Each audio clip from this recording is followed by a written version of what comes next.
Happy 4th of July! Now, of course, as a true blue American, I absolutely love 4th of July. It's one of my favorite holidays. I mean, you got hot dogs, you got explosions, you got patriotisms coming out of every single orifice in your body. It's pretty good. Now, of course, I thought, how do I make a 4th of July themed video? Because, you know, I want to do that because I'm a patriot. Now, I got a little trick, so I was trying to think, what could I do? And I decided on, well, I got the inspiration for this video based on another video made many years ago, which I will try to link in the description. Basically, how much would Cthulhu die from a nuke, or what would happen if you nuked him? I won't spoil the ending because the video is really funny, but that got me inspired. I wanted to do my own kind of version of that, so I did this, so I'm making this video. Basically, you know, but Americanized and more funny, I think, than just a question of pure damage, although this kind of is. So, if you ever heard of the World War II hero Ben L Salomon, now he was a Jewish dentist who signed up to fight the Japanese in World War II, and you know he killed well over 90 of them single-handedly. And well, to say he got shot and stabbed a lot before he died would be an understatement. Over 70 before he died. Now that's pretty epic. Like, on its own, I'm not trying to play. That guy's an American hero and deserves to go down in the halls of fame. But, of course, I asked the question, because I'm stupid, is, if he was in D&D, how many hit points would he have? Now, that sounds like a dumb question, but it is an honest question here. Now, of course, this entire video works only on D&D RPG game logic. In no way does it make any sense if you try to think about it too hard, and I'm only going this as rules as written for 5e. That means, strictly speaking, I am not accounting for things like, you know, the GM being like, yeah, you obviously can't survive that, or logic. This is rules as written kind of nonsense, and just purely to be fun, okay? Now let's get on with this. Now, of course, the immediate question we have to ask is, how many times did he get hit? Well, it's a bit disputed, especially of how many times he was stabbed before he died, but I'm working under the theory of that this image post here, or at least the statement here, that he was shot 74 times and stabbed 24 times. I'm going to go with this. It's a nice number and I like it, but just remember that some of them dispute the exact number, especially how many times he was stabbed. So, now we have to figure out the damage. Now, of course, since he is considered wounded, I'm going to assume, you know, that obviously broke skin and count as a wound. So that means the damage would have to pass. So we're not going to, like, have to worry about, did this attack do damage? I know some GMs will say, oh, well, surface damage doesn't count, but I'm not going to use that here. Now, of course, next thing we immediately have to decide is, how much damage did these weapons actually do to him? Well, the blades/stab wounds are relatively easy. I'm going to say they were about short sword for D&D damage purposes, so each one would do 1d6 of damage. Now, the gun is a bit more tricky, as guns don't properly exist in D&D like this. However, I'm going to say that they have the equivalent stance of a heavy crossbow for this video.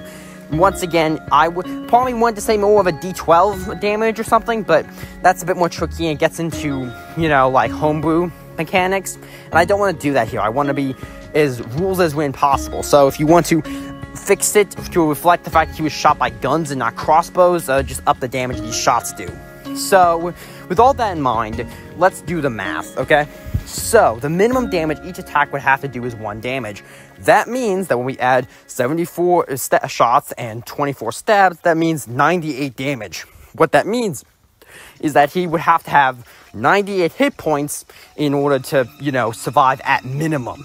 And that's not a slouchy number. It takes barbarians several levels, even min-maxing, to get to that kind of HP, and wizards sometimes top out around that number, even in 5e. So this guy is no slouch. He could easily hang out with, give or take 10-level adventurers just based on his hit points. Of course, not accounting for any abilities or reductions he might have, which, to my knowledge, would probably just count as having normal abilities. So, more of an HP sponge than anything. But, that's minimum. Let's go with average.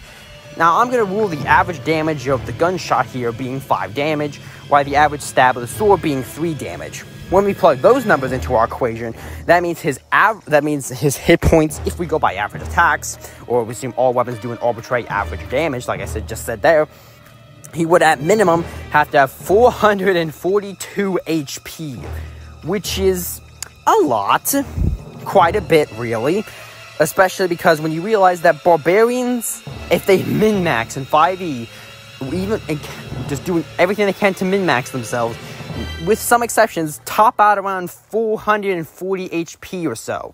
That means that Ben L Salomon would have to have the equivalent HP on par with a min-maxed 20th level barbarian. That is no slouch of damage potential. But it gets even crazier. Oh no, we are not done here. We are not done here yet, my friend. This gets even more. Now, these guys who shot and stabbed him were soldiers. Now, soldiers are a bit tricky. I'd say that on average, they'd be considered level 1 fighters. That means, I think, reasonably, that they have a strength or dex bonus of +1, and they have proficiency bonus of +2, which means every attack that hit him would, at minimum, have to add 3 damage to that. When we plug those numbers in, we get 736 damage. The damage on top of that gets even crazier when you remember that criticals exist.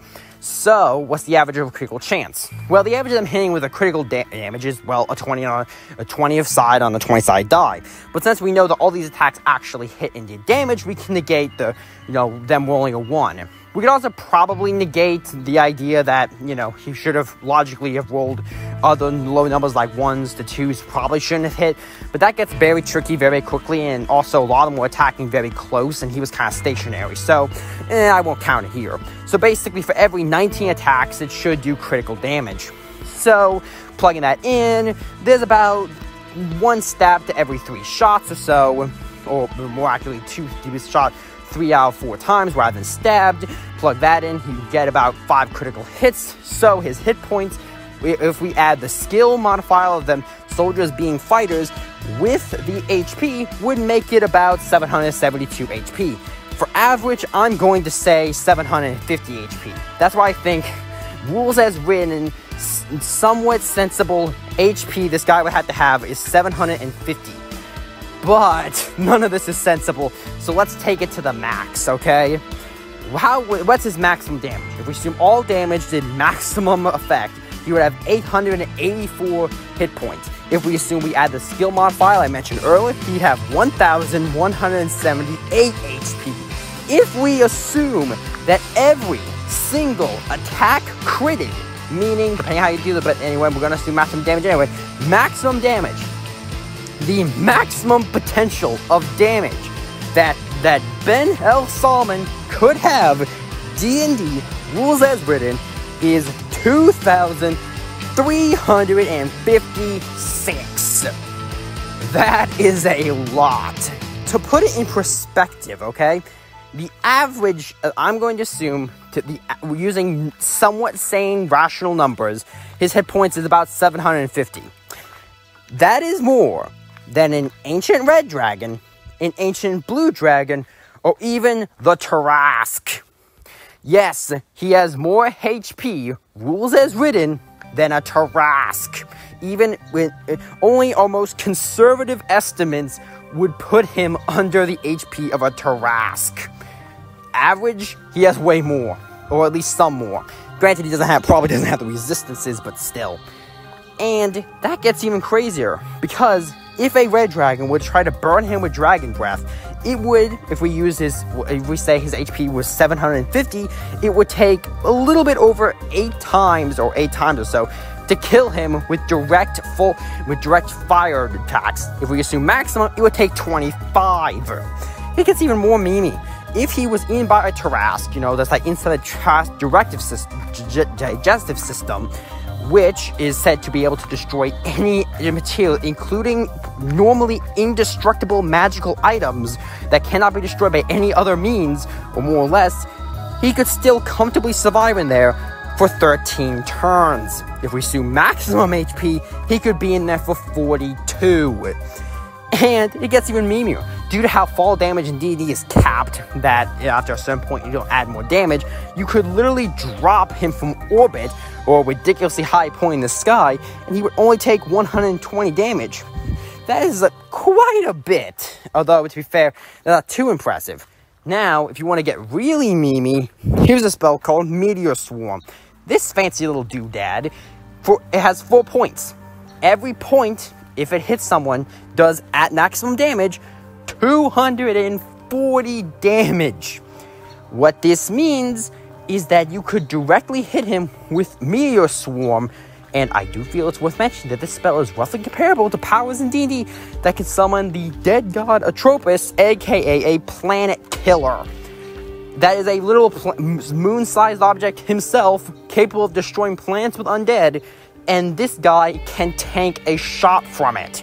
He can take about 3, actually, at his 750 point, and if he resumes his maximum HP, you could literally hit L Salomon in D&D with every single of your 4 points of Meteor Swarm, and he would still be standing. You could literally drop this guy from orbit, then after he crashes down, hit him with Meteor Swarm, all 4 points, and then have him get breathed on by a dragon, and the guy is still standing. That is completely insane, and it is just the most delightfully stupid thing ever. Now, once again, this is all purely for American patriotism fun, and just, you know, showing how epic this Giga Chad of an American truly was. Even in the real world, he was a boss. And just goes to show you how epic America is, because we got this dude. Anyway, that's complete other nonsense of silliness. And of course, if you ever need to find someone who is, you know, capable of taking on your murder hobo party, you know, just throw L Salomon at them and watch them cry as their damages do nothing. Also, you know, maybe get some armor and some weapons so we can actually do some damage against them as too. But anyway, all of this to say, I hope you enjoyed the video, and have a great 4th of July to all you Americans, and I guess all non-Americans. You can just wish you were American so you could celebrate. Anyway, see you then. Yeah? Hey, why don't you hit that sub button? You're gonna become a subscribble. Get to see my content quicker. Wouldn't that be nice? I bet so.